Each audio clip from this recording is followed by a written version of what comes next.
Session 5, the last part of the drive phase, the end of the drive phase.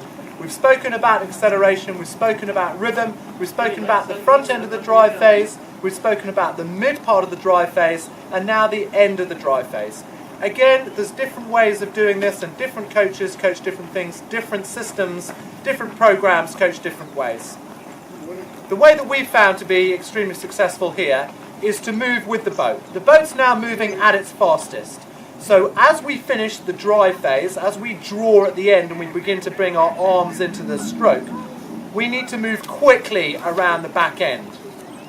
To move quickly around the back end means that we get our weight back onto our foot plate, we bring the blade cleanly out of the water, weight back onto the foot plate so we're now in control of balancing the boat again.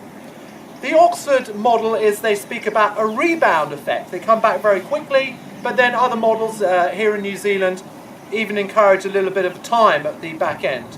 We believe it's really important to sit up, draw up, keeping your blade in the water as long as you can, so that we've got the blade in the water for a long time, and then once we've made that finish at the back end, we're still pointing our toes and keeping connected to the foot plate so that our thighs are still tense, we've got pressure on the boat.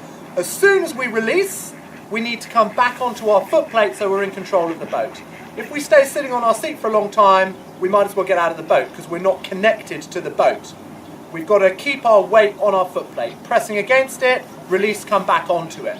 That's going to help us with our rhythm as well. Let's have a look.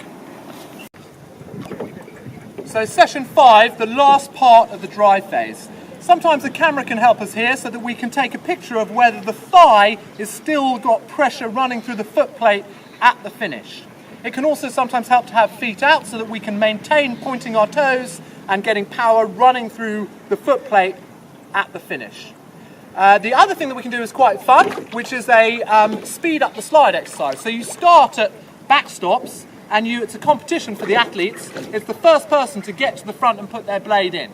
That's quite a fun exercise, but at least it helps us move our hands and body over quickly. Okay, we rush up the slide, but at least it's good fun and we practice that quick movement around the back end. The other thing that we can do to help with athlete feedback is to attach a straw, or a bit bigger than a straw, to the stern of the boat, running along the hull, so water feeds into the straw under the boat and spurts up the top of the straw.